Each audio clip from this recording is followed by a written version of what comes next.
ఏంటి ప్రియా, ప్రతిదానికి ఇలా అలిగితే ఎలా? నిన్ను రాణిని చెయ్యాలని, మహారాణిలా చూసుకోవాలనే నా ప్రయత్నం కాస్త వెనక ముందవ్వచ్చు. కాస్త టైం ఇవ్వు. నేను ఒక సామ్రాజ్యం ఏర్పాటు చేసుకుని ఆ సామ్రాజ్యంలో అంతఃపురం నిర్మించి అందులో సింహాసనం వేసి కూర్చోబెట్టడం ఖాయం. ఏంటి హెచ్చులా? హలో, హెచ్చులేంటి?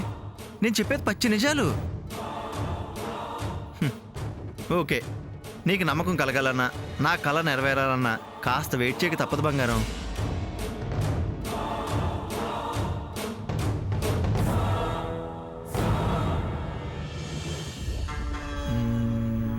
శ్రావణ్, ఏంటి నువ్వు చేసిన పని? ఇది విందా? వినుండదులే. వింటే ఎవరితో అనాలి గాని ఏంటి నువ్వు చేసిన పని అని ఎందుకు అడుగుతుంది? ఏంటి అలా చూస్తున్నావు? నీ ప్రశ్న అర్థం కాక ఏం చేశానని ఇప్పుడు ఆ ప్రశ్న ఇస్తున్నావని. నటించకు శ్రావణ్. నటనా? ఇప్పుడు ఏం అవసరం వచ్చిందని నటిస్తా? కారణం లేకుండా కసిపుసులు ఆడతావేంటి? ఏం తెలియనట్టు, ఏం చేయనట్టు అలా ఎందుకు మాట్లాడుతున్నావు?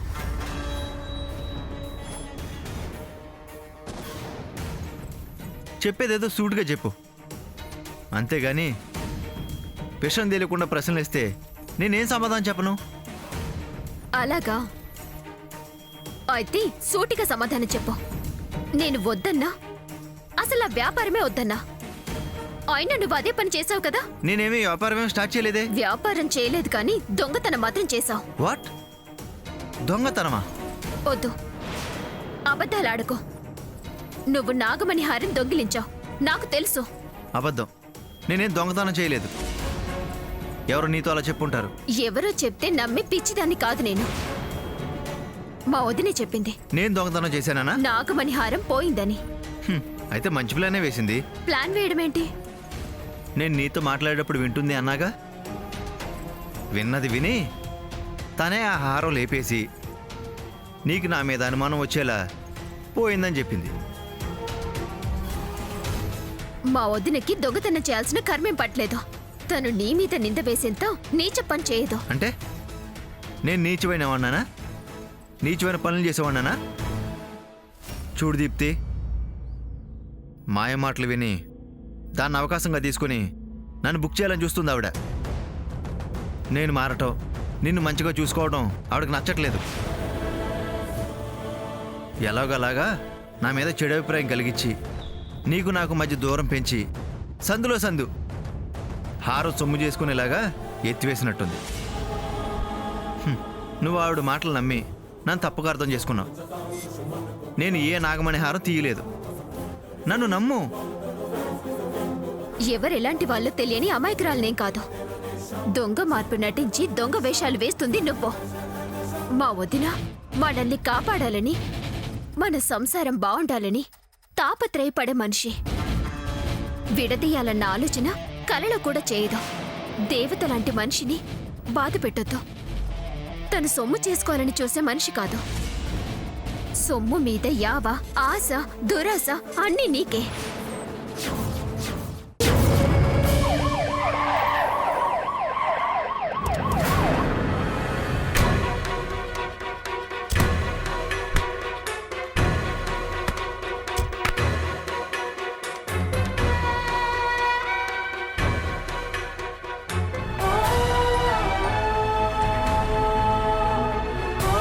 ఏంటమ్మా, నా మేనల్లుడు ఎక్కడా? పడుకున్నాడన్నయ్య.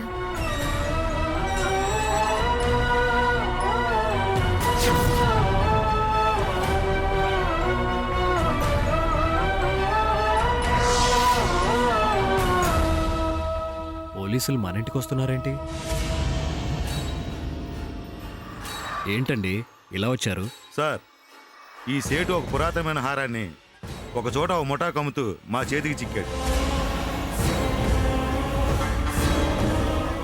4 తగిలించి విచారిస్తే ఈ అడ్రస్లో ఎవరో ధరణి ఆవిడుందంట.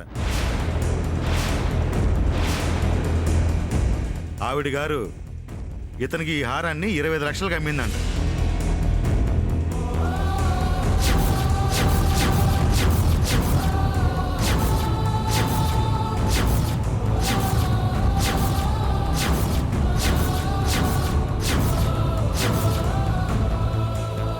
వీడు దీన్ని ఓ పెద్ద బేరానికి అమ్ముతూ మా కంట్లో పట్టాడు.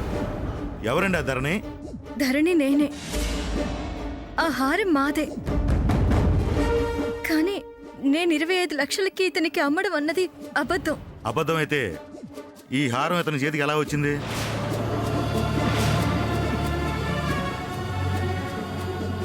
ఏంటండి, అతను దొంగతనం చేశాడో చేయించాడో మా ఇంట్లో వాళ్ళ వివరాలు కనుక్కుని తప్పించుకోవడానికే ఇలా మా పేరు వాడుకుంటున్నాడేమో.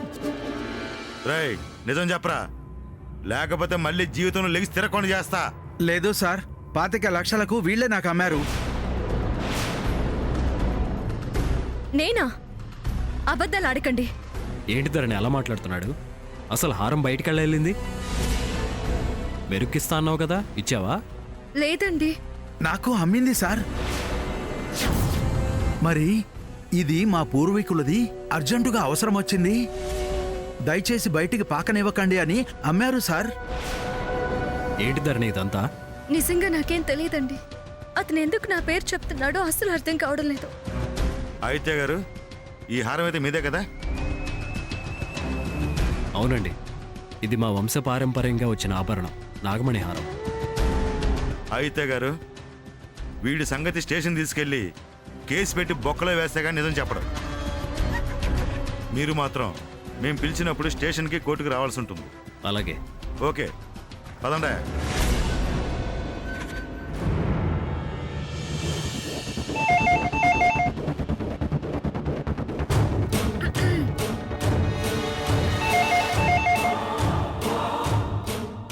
హలో అక్క, నేనక్క దేవకిని.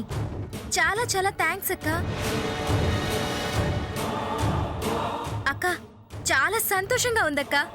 ఇలా అడగగానే అలా 25 లక్షలు ఫీజు కట్టి నా భవిష్యత్తుకు పునాది వేశావు.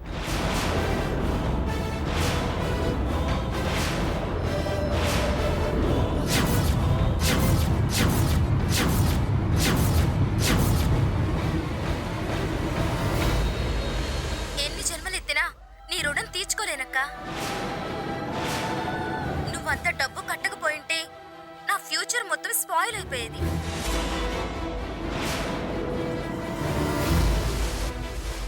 అక్క, నేను క్లాసులకు కూడా వెళ్తున్నానక్క. దీనివల్ల నాకు జాబ్ కూడా వస్తుంది. చాలా చాలా థ్యాంక్స్ అక్క. అడగగానే 25 lakhs ఇచ్చి సాయం చేసిన మా మంచి బావగారికి నా తరపున పాదాభివందనాలు చెప్పక్క.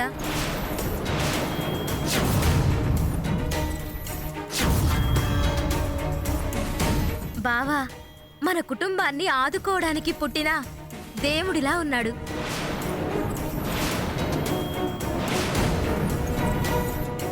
హలో అక్క, నేనే మాట్లాడుతున్నాను. నువ్వేం మాట్లాడవేంటి? ఆల్ ది బెస్ట్ అని చెప్పవా అక్క? బిజీగా ఉన్నావా? సరే, నేను క్లాస్ అయిపోయాక మళ్ళీ ఫోన్ చేస్తాను. బావగారితో కూడా మాట్లాడతాను. ఉంటానక్క.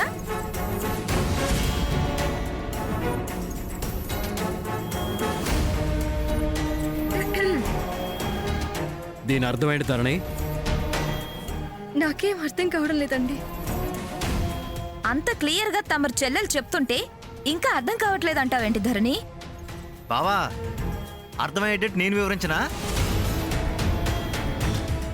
ఈవిడి గారి చెల్లెలు ఏదో గొప్ప విద్య అభ్యసించాలనుకున్నారు.